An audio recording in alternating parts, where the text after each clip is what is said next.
Hey, just got off the phone with Jesse Bruce, and you'll know I did because guess what? Wearing the same shirt. Thought I'd tell you about my sponsor, Metal, which you've heard me talk about on recent shows. Listen, I actually drink this stuff. Here's me drinking it. I don't drink stuff just because people send it to me. I've been sent things that I then give to my kids, and then if they don't like it, we give it away for free to somebody else. But I love this stuff. My kids love this stuff. I've had to have them send me re-ups twice, caffeine free. It's got nootropics. It's got vitamins B, C, and D. I can't get enough. You can order it right now on Amazon. I like watermelon the best, actually. Go order it today. As you're going to find out, I met Jesse Bruce over a decade ago. I can't believe it's taken this long for me to have him on a sit-down interview, but I'm so glad I did. And I'm putting it up right away because it went so well and because I want you guys to enjoy it. I want you to buy his book, which we're going to have linked here. It's called The Will to Endure. I'm going to see him in Sweden. I'm going to see a bunch of you in Sweden. Let's get to Jesse. Away we go. That I want to say is that I can't believe we've never done this. Like, I've talked to you at races. I remember sitting down with you at World's Toughest in Atlanta once. But, like, I've never sat down and had you on the show, which is crazy because you've been around, I think, longer than me. What was your first? I've been hanging in there for a long time. I'm wearing a Spartan Race in honor of us going way back. So what was your first? I would say my first one was Hardwood Hills. It was a sprint one weekend and the Beast the following weekend. And that was 15 years ago. So 2011, I guess. So 15 years ago, and that's when I met Benjamin Morin Boucher. And yeah. This is for people who don't know, this is before Ryan Atkins existed. Oh yeah, Ryan Atkins. Yeah, no, he came on about 2 or 3 years later. So it's like people can't even imagine that, like, there wasn't trifecta weekends everywhere. It was like you said, there was a sprint one weekend and then they did a beast the next. I mean, you guys have had in Spartan up there, you guys had some turmoil too. You had like a couple of different owners. You had an East Coast Canada and a West Coast Canada owner. Oh yeah, it's been a whirlwind. But you've never had more than like I could probably name all the Spartan Canada events, right? Like there's Mont Blanc, there's Mont Blanc. there's Sun Peaks, there's Red Deer. Yeah, those are all the West Coast ones. Oh, okay. And then so what? Blue Mountain. Blue Mountain's been a staple the past few Octobers. Yeah. What else? So it's there's Ottawa. I can't remember the name right now. Tremblant. Back in the day, there was Mount Saint Marie. Owl's Head was always an epic one, and to this day, still the most epic and challenging race I ever did was the 2016 Ultra Beast at Owl's Head. Yeah. Yeah, and people used to compare because, like, if it didn't take you 8 hours, it wasn't an Ultra Beast. Like, people were so mad that Hawaii had a fast one, and I forget there was some other flat fast ones. Remember, people get so mad. Oh yeah. People that's the cool thing about Spartan racers and Spartan racing. They want it nasty. They want to go to hell. Well, I think watching this fitness thing take off is like one of the simplest things is that it is measurable, right? Yeah. Spartan, it was always like how tough you are because you can't really, and there is value in that, right? And you and I have done many, many suffering things, right?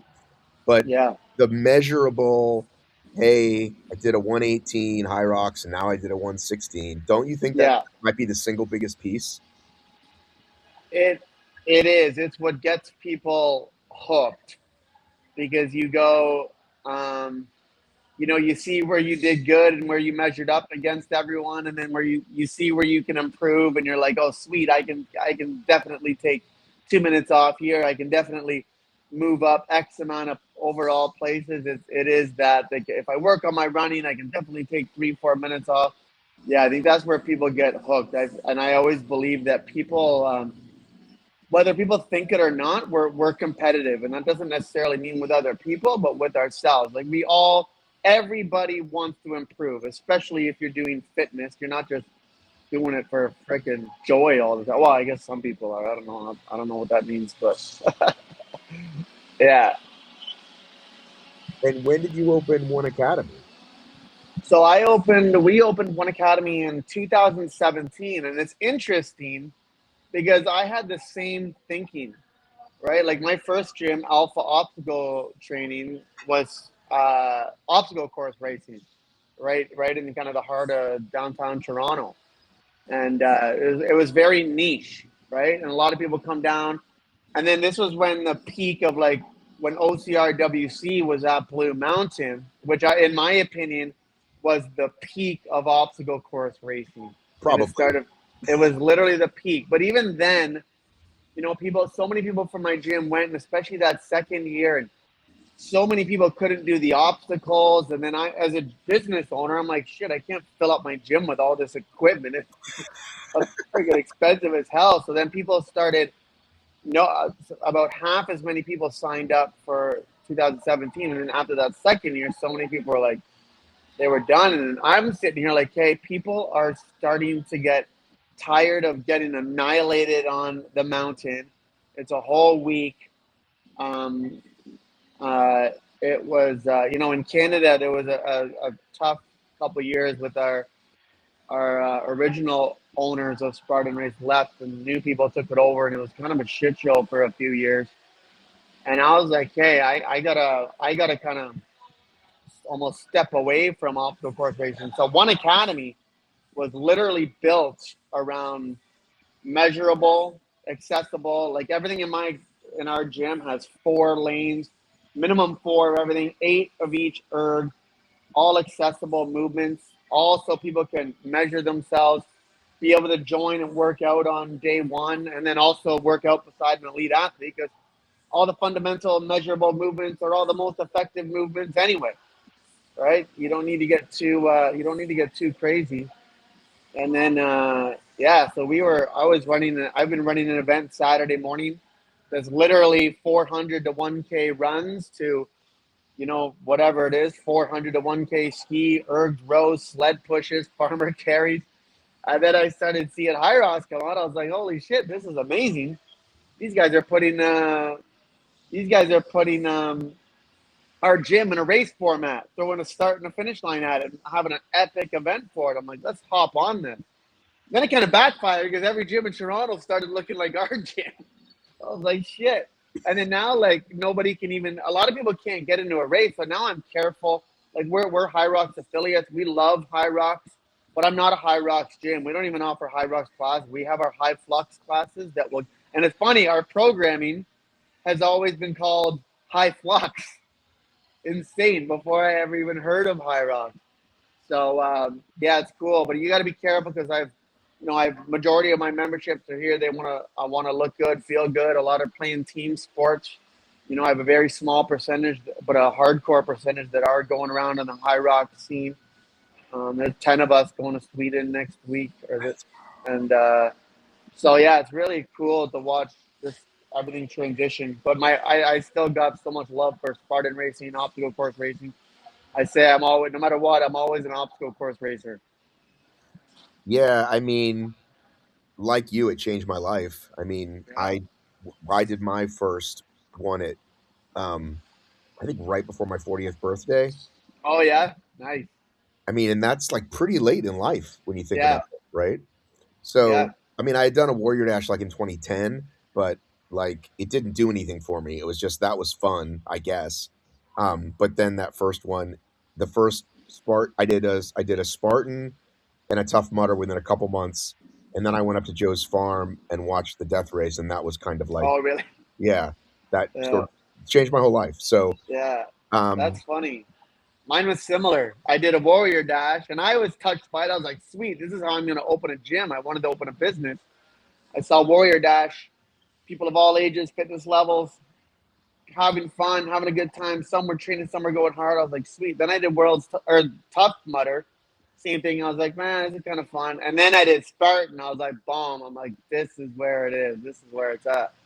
So so when similar. so when did you get sober in there? Before that? Before you opened the gym?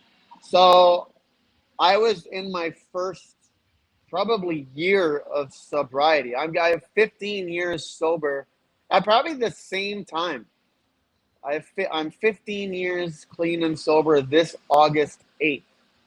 And I think I did those races that day. So I started, long story to get into why, fitness changed my life.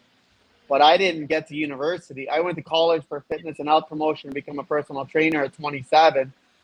I did really well. I was able to bridge into third year kinesiology at university. And that's where they had a cross country team. And I was like, oh shit, this will be fun. I'm going to try out for this. I was reasonably fit. I used to kill everybody in my class in the shuttle run, but I was still like binging, drinking. I was still smoking cigarettes. I was in pretty rush emotionally and mentally, like because I've been trying to get sober for a few years by then. At least I was off the drugs, dope for the most part. But it was that cross country team, and I just wanted to make it. I didn't even want to do good. I just wanted. I was part of teams when I was a little kid. So anyway, made this cross country team, changed my life. Got really fast over the next 2 years. And I had a strength background because I just wanted to lift weights all before that. And then obstacle course racing came on the scene. It was like, I did pretty good. I've never been the best, but I've always been kind of, the back of the front pack or the front of the second pack at big races anyway. So yeah, so I got sober at 27. So I've got 26 years, which to me is insane. Wow. Even like Yeah. think about. And were you like in and out of like rehab, like program, no program? So What was your part with that? it was So I was a lot messier from, I would say from 18 to 25 when I was really doing a lot of drugs and a lot of, pretty bad drugs. And I was a freaking special. I was in and out of jail. I spent about 2.5 years of my life in jail, rehabs. Um, but I was always like a functioning alcoholic addict. Like I got fired from my job a lot for whatever, but I could always make it to work before I did something stupid. I get another job and boom. And there was always jobs I can do. I spent a lot of time roofing and factories and kitchens. But I I had some really low moments and low times, and it was at some of those bottoms where I was like, I have to get my shit together. And the program AA was a big part of my life. My mom used to drag me there when I was 16, and then went willingly on my own as I got older. So the program was good, and then like I started school. I needed to get out of my hometown. I started school at 27, went to college. I was in rough shape. I went on a binge of all binges for the week before I started at school. Showed up there just pale, no, not much clothes. It was no haircut. I was a freaking mess, but it was life or death situation for me. And I got my addictive personality. I think got addicted to getting good marks and whatnot. And I was just, a test would be coming up. I would literally stay up the entire night, the whole night before. And I got arrested 3 times, spent my third semester doing serving weekends, but I still managed to get out of that college, with above 80 average, straight A's, and was able to bridge into university. And then, so I was like sober. I don't know what your addiction looked like, but mine turned into sobriety binging. But every time you get sober, you see how much better you feel, and then you binge, you feel like shit. So like, they get further and farther between. And then every binge I get, you're going and ruining relationships, you're embarrassing yourself. I would black out for 3 days, not knowing what happened, who I hurt this time. And eventually you start getting sick of it, right? You start getting sick of freaking losing friends, disappointing everybody around you. But it's funny because my life was way better than it was, but it just eventually you just get tired of it, tired of embarrassing yourself. This is when Facebook was exploding too, so I'm seeing videos and pictures of myself on on social media and stupid shit's coming out of my mouth, and I'm just like, holy shit. So anyway, Yeah, so yeah, I'm very fortunate that I'm sober and married before social media and cell phone yeah, hit. I'm you know, there might be some incriminating evidence in a photo oh and yeah, a box's photo somewhere, but you know, I'm pretty lucky that way. And yeah. I remember for me, so I remember I was sober like a year, and a guy was like one of these intense AA guys. He was like a few years older than me, and he's like, "How's your life?" And I'm like, "It's better than it's ever been." And he's like, "Well, then fucking hold on, it's gonna get even better." And I was like, "That's not possible, right? How is it like? Yeah, I just want to not get evicted, right? Like yeah, that's where my level was." yeah. You know, I tell people though, it's like, some people say it takes 5 years to get your marbles back. Some people say it's 10. You know, Laura and Rentala and I talk about it just the other day, and she's okay with me talking about her sobriety because she talks about it. And, um, in sobriety, I've been arrested. in Oh, really? sobriety, in sobriety, I've had a car repossessed. So it's like takes a while. You know what I mean? Like Yeah. it takes a while for some of us. So, uh, and I just know, like even though you and I have never talked that much, I know we've walked some of the same path just from hearing your stuff. And like my drug of choice was just drugs and beer mostly, right? I mean, I smoked a Yeah. lot of weed, but like I didn't even like I didn't know like I only thought homeless people smoked crack until I got into meetings in LA and people talked about, smoke. I was like, "What? You smoke crack? Isn't that for poor people?" Like, Yeah. but like what you learn is that like the bottom is the bottom. You know what I mean? It Yeah. doesn't matter what fucking took you there, you know? Yeah. It doesn't. Yeah. And yeah, alcohol was always there for me since a young kid, 12 years old, first time drinking. Never forget it. Um, you know, I got sick for about 3 days, and to this day, I still cannot put Irish cream or anything in my coffee. But there was a good hour there where I didn't feel a thing, no pain, no Right. nothing, no sadness. I was someone else, and that at that moment became my life. Right. And Because we alcohol, was right, yeah, because we chase that for the next however many years, but that feeling's never coming back ever. yeah, yeah. So it's wild. But yeah, addiction. There's no comparing them because it's all the same shit. Yeah, and I mean, like now, I didn't ever imagine I would like struggle with food, but like now, food is my thing. You know what I mean? Like Yeah, that third yeah, bowl of cereal at night, I don't want to eat it, and I eat it anyway. So it's the same shit. You know what I mean? I mean, it's gonna kill me a lot slower than the booze was, but you know what I'm saying? yeah, yeah. So Well, that's awesome. It's always nice to meet people out there that have gone through the same struggle. You always, I feel like we talked a little bit, but it's always like there's of always course, a mutual respect there. no, of course, of course. Um, so uh, competitive wise, you do have this gym and this community. Do you feel extra pressure when people are out watching you at Spartan or at the HYROX? I used to, and I even had some of my people my um. I used to feel like it was important for me to do well and to win. And back in even the Spartan racing days, but my heart would be pounding at the start line before the race even started, and then I'd be really hard on myself. But now, no. I think you reach a certain age. I'm 44 now, where you kind of stop caring. For me, I want to get my goals, and it's less about me, this gym, and more about the community and the people. I don't like being the center of attention, or even people call me the face and the leader, and I'm like, I don't think I am. I have 30 coaches on my team that are all freaking epic. I have hundreds of members who are all freaking epic and work hard, and they do it on top of careers, on families, on jobs, and they're out there working their ass off. They're here at the gym at 5 a.m., 5 days a week before their day. So I don't anymore. Like for me, it's at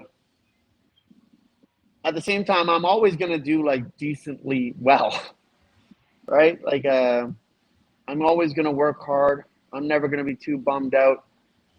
Um, you always just got to be stay humble and whatever, because you've seen it over the years. I've seen it.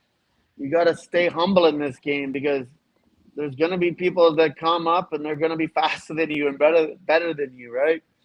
All these guys, you know, uh, and for the most part, the world stops caring about you as soon as you fall off, right? And they'll go to the next person. So you gotta, for me, it's trying to run this gym, trying to put together good classes, and I'm always, till the day I die, I'm always gonna be doing my best and training as hard as I can. But I'm not, uh, I'm not. I don't know. I don't feel that pressure. Super competitive business, like you said, gyms. Things are changing a lot. What's hot today isn't hot tomorrow. You're Yeah. you got you got 30 coaches, you said. How do you stay uh, just busy, competitive, ahead of the competition In training or with in the the business? business? In the business, Well, making sure you don't get taken over by the Globo gym across the street or the new hot thing or the whatever. yeah. Well, I think so. I have three locations now in Toronto, one in Leslieville, one downtown, one in Etobicoke. We're opening up in Ottawa in July. I'm fortunate because I have the business side of my team that's led by my business partner Eric, and then under him we have Emily. The business side is solid as hell, and then the coaching side is also solid as hell. And I think you just got to continuously try to be better each and every single day. You got to try to make your program better each and every single day. And I think you just really got to watch what's going on. Like I said, at first I was like HYROX, HYROX, HYROX. Now it's like you almost wanna. I'm almost getting off the HYROX train, because, like I said, 90% of our gym membership isn't doing a HYROX, and 98% of the gym membership isn't traveling to do a HYROX. They'll do it here, and that's why, and then it's almost like, not everybody can even get into a HYROX race, and then you almost have this like division in gyms of people who got a ticket, people who wanted a ticket and didn't get a ticket, and there's almost whatever. Then you have people that don't even care about it, and it's like this HYROX thing is crazy. So there's constantly watching, constantly adapting, always called culture. It starts from the time someone walks into your gym, because our gym, like, it looks intimidating as hell, right? You go in, we have every single piece of equipment you can think of, which is another reason what makes us stick out.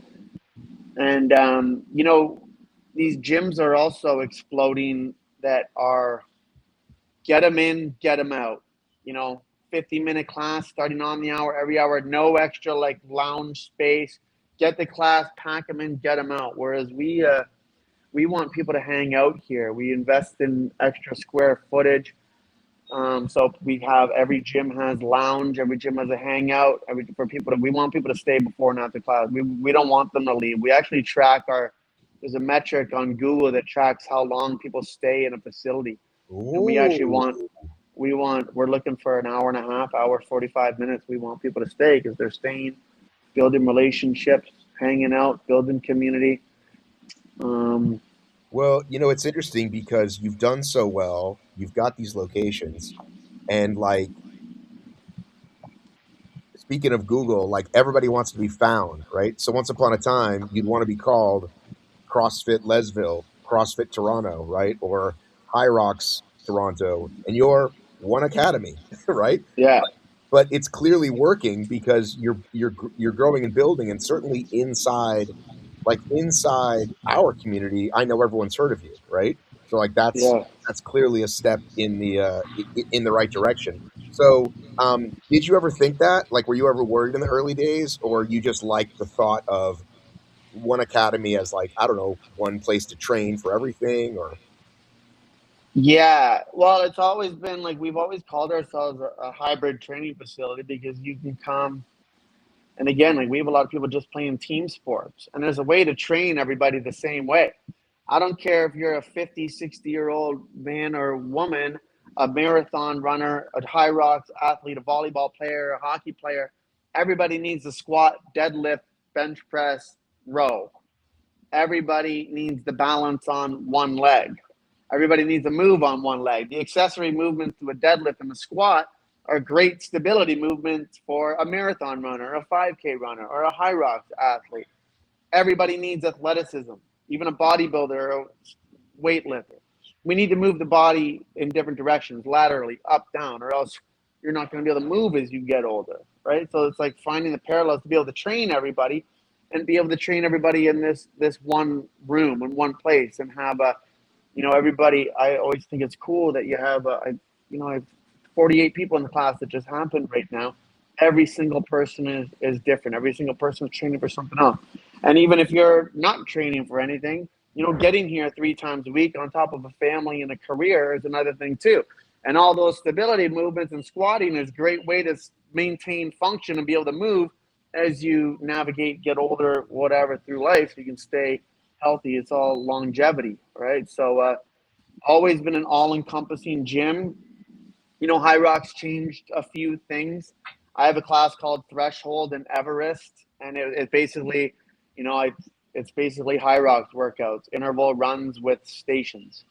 And I used to have like 30 stations, and then because I thought I needed a variety to keep people engaged. So as you get to like those 25 to 35 exercises, you're trying to get creative, and then you almost lose a little bit of effectiveness. And sometimes, so it's like, oh, everybody's doing these 8 stations over and over again. They don't seem to mind. So, I eliminated a lot of the ones that are less whatever, you know, trying to get creative. Now I have like, 16, 18 movements I use, and it's just repeatability over and over again, get better at them. And yeah, I forget what the question was. Did you ever consider like adding words or changing the name or, you know, So One Academy? yeah, did you ever consider it? Or did No, you it land has on that always right been, away and you stuck with it?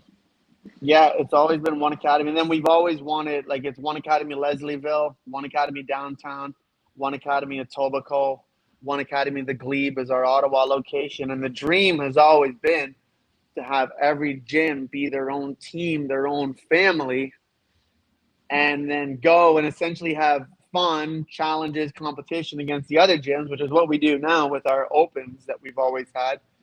But then when you go to an event like HYROX, you're all one team. So it's like, oh shit, there's that guy, that person I'm battling with. Oh wait, Etobicoke, cool. We're on the same team though. And again, like every gym we have gives us more equipment too. So the goal has always been to run our own little community events. Again, nothing like HYROX. That's his own. But You like, got to give those guys credit. Pardon? Do you do Sims and like Deca Strongs and stuff? No, I we don't do. We do some sims like as small groups, but we have our own One Academy Open, which we've always had before HYROX was ever even a thing. I started them. We started them even before the pandemic, and then even during the pandemic, I was running what I called the Park Series, and it was I would bring out all the equipment to the park, the local park here, the field, and I would line up boxes in a row. I had 6 pieces of each equipment, boxes, skiers. I brought the rowers out, brought the dead balls out, brought everything out, and it was run out back station, run out back station, run out back station, literally. And I had it in 3 parts actually, because my thing is like, okay, how can we get? You obviously need to funnel people through. So I had 6 people start every 10 minutes, and then it's not bad because you get a good amount of people in for a little park series. 6 people every 10 minutes. You get a couple hundred in a few hours, and it was part A, B, C. So part A would be that. Part B would be another similar thing, and then C would be like a 3K run. And then your time is you're all compiled against each other. So yeah. So I don't do like we got called by DECA the other day and awesome want to take part. There's one in Toronto. I'll be there. Some people from our team will be there. But for me to be a DECA affiliate and run DECA events doesn't really make sense. Yeah, I think the idea from DECA is, well, people will to come to your local event and then sign Yeah. up that way. And I don't think that's Well, yeah. ever No, we how don't. I Yeah, and that's great. And I don't want to sound like a cocky whatever, but like, and it's cool what HYROX and DECA is doing for some gyms. But our gyms, like, our gyms are already our gyms are already doing well. So I don't need it for me to be a run DECA events is like I can just do them myself. yeah, no, I think it doesn't end up working that way. I think people that go to the DECA events are people who are excited about doing DECA kind of already in Yeah, that kind of ecosystem. I do think, because High Rocks is the hottest thing right now, it's definitely probably bringing members that way. But again, you're in a place where you're like, cool, like we're kind of fine without it, and it is going to be interesting to see, how it goes. I mean, I think their biggest mistake was aligning with a global brand like F45 because that immediately meant the people like you, not that you were a member, but someone that's sending 40, 50 people to a race has the same access as an F45 gym that has zero clue about what's happening. They just, hey, my members get this now because the big company wrote a check. And so I think that was the mistake. And now events are selling yeah, 5 minutes and all the rest of it. yeah, yeah. That's what I feel like. These guys are growing too. They're too big, growing too fast, and they're forgetting about the little guy. I'm still having a hard time getting my world's ticket. From this race But that just happened, yeah, from like Ottawa and kind of New York. But yeah, and then for us, like we're paying this affiliate fee, and like really all it's doing is giving us our members an extra chance at trying to sign up for a race, right? So yeah, I don't but they know. could also get it from someone else anyway. Yeah, well, that's it. I know, and like you got all these drives me nuts, but you got some of these gyms that are out there using this code to get.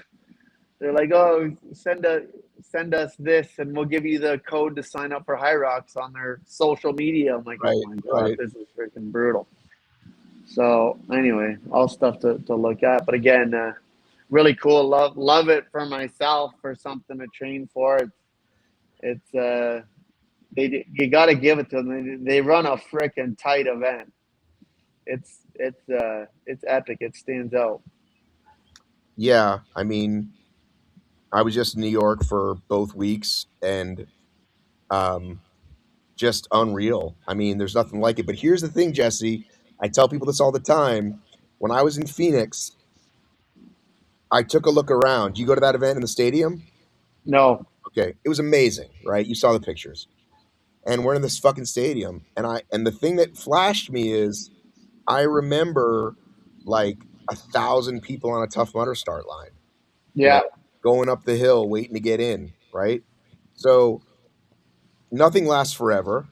no, And who knows how long this wave is going to be, but I'm telling you, it's like I hope they're being smart and I hope they're, putting money in the right places and can, stuff is going to change. Who knows what the next thing's going to be? Who knows what the next hot thing will be? I think they'll eventually have to launch half rocks or different order or something when people yeah, get sick of it in so many years. But um, will the two guys cash out now and other yeah, guys like just and again building something like you're building, you did it the smart way because you're not tied to them. yeah, All these people, it's funny when people do this, they call their training page or their athlete page or the, like you said, like the HYROX gym, and they had to do that for Spartan, and they eventually yeah. changed it to OCR, and then they eventually had to change it completely. So Well, that's what I yeah.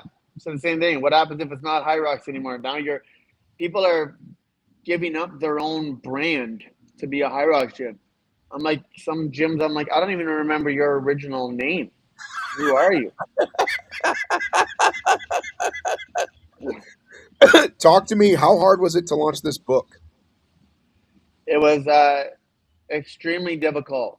It was a, I will say, I think, the year and a half I was writing it and rewriting it and over and spent so much time with it and spending so much time in the past and times I've been trying to put behind me. I would honestly say it was affecting me. And then I was really nervous about the launch. I had people from all areas of my life in that same room, and it was a freaking trip. So many people who saw the worst of me, and so many people who I directly, really, really hurt, betrayed. But it was so cool to have them all there. And then the response from the book has been amazing. So many people have read it. So many people said they couldn't put it down. They read it in a day. So I'm getting all kinds of good. So it was hard to put it out, Lena, but since then, the past 3 weeks, it has literally been life changing. I feel 20 pounds lighter. Some of the main characters in the book who I really hurt were at my launch event and sent me messages, and it just it really allowed me to heal because I've been holding on to a lot of stuff. It's interesting what you said earlier. 5-10 years, like I've been holding on. I held on to a lot of stuff for a lot of years that still weighs me down. And just that event and getting messages from certain people and hugs from certain people and my life is different. It's changed. I feel clearer, lighter. I wish I had got it done a long time ago. So if I were to give someone a message, and if you're in my same boat, don't wait so many years to make amends with a lot of those people. A lot of people I could have made with amends with 20 years ago. I mean, I would have screwed it up again because I was still a drunk and an addict.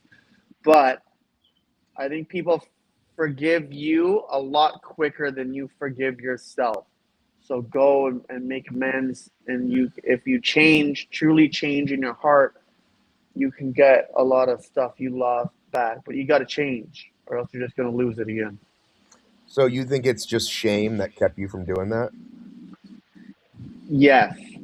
Yeah, that would be my, you know, I I would say, yeah, guilt, shame, depression, or what caused my depression. I'm not if you read Goggins' book at the start, it's like, holy shit, I can't believe what this guy went through. My book, I actually I had good parents who loved me, who weren't perfect. Our family wasn't perfect, but growing up, I had a lot. I lived a good life. I had a lot of opportunities, and I dug my own freaking hole. So it's not a book where I had like crazy circumstances. Everything I my it's a book about my journey and what I put myself through and dealt with, and that guilt and shame and grief and getting past it and not necessarily maybe forgiving yourself, but giving yourself grace, accepting what you did, trying to move on from it, learning from it, all lessons, and continuing to live a life that you can be proud of. When did you first think I need to do this? Well, I always felt I could write a book. I always felt I should write a book to be able to give back. I'm not good at like one-on-one things. I'm not good at sitting down with someone and having a coffee and whatever. And I always thought I wanted to make an impact in the masses. So I'm actually better at public speaking than I am like in a one-on-one conversation. Or I thought I could write a book that people could read as my way of giving back. And then it was my business partner that said, let's you should write a book.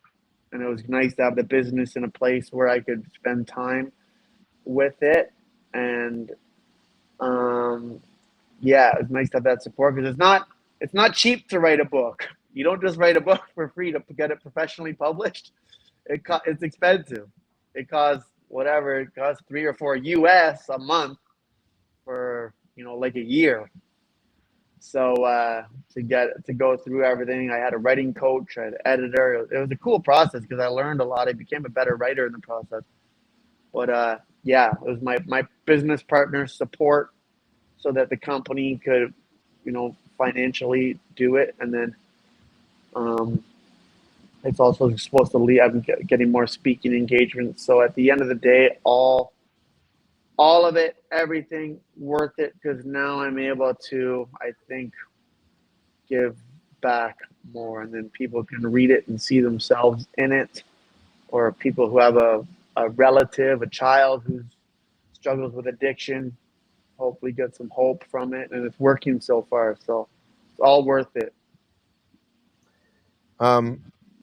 So you're heading to Sweden. Yeah, When do you get there? I leave Sunday night and I get there Monday. And Same. I race solo on Friday. Hopefully they're dinking me around. Where And are then you flying out of? I think I asked you this already. Where are you flying out of? so I fly out of Toronto. Okay, because I have to YY, go to. good old YYZ. Yeah, Atlanta has a lot of direct flights, but for some reason I got to go through JFK for this one. I was gonna say we might be on the same plane, but Oh, um, cool. That'd be fun. um, uh, didn't you? Wasn't there when I interviewed you in Atlanta? Wasn't somebody following you around for like a documentary? Did that ever happen? Uh, Atlanta, like Atlanta HYROX or Atlanta World's Toughest Mudder? No, no, no. It was Atlanta World's Toughest Mudder, and Oh, yeah. I remember they were doing a bunch of stuff for the TV show, but then there was a guy following you around. I remember sitting on the bench Yeah, and interviewing you. there was people making a documentary of me, and it's on YouTube. You can find it. I forget what it's called. It's called I forget. You can just Google my name and it shows up somewhere. All right. It was pretty good. I wish I could redo it though. It was so funny because it was right after Spartan Race where I was going through a rig, and one of the grippy things hung up and smashed me in the tooth. So it knocked out half of one of my front teeth. And then I have this hair going on. So I'm making this video and I got half a tooth. So I was experimenting something with my hair. It was, so, and then I was not in the greatest place either. I would honestly say, like, but that was what? That was 2017, 18. I'd honestly say just these even past couple years have been the best. It's been a freaking struggle. You go right from university. I was struggling with alcohol, right to opening a business, never healing, just go, go, go, trying to train, trying to run these businesses, losing a business, starting a new business, people everywhere. It's like, um, I would honestly only say, like, just the past couple years, I've been feeling really freaking decent. And I think I even feeling better and better. And have you ever been married? Have I asked you this before? No, no, I've never been. I was always a mess until I was about 30. And then I've been a emotional mess the past 10 years. I can't even imagine adding a relationship to my plate. It's risky. So single, no kids. Single, no kids, just a little Shih Tzus around here somewhere. King Kong. Oh, there he is. Come here, buddy. Come All here. right. Well, There. This is my heart belongs to this guy. This is King Kong. what's his name? Kong. All right. And so the book I can get where? You can get it on Amazon. The Will to Endure. My journey from childhood to becoming an endurance athlete, business falls, fails, periods of incarceration, what's going on in my mind, everything along the way, some funny stories, some scary stories, some hilarious stories, a little bit of everything.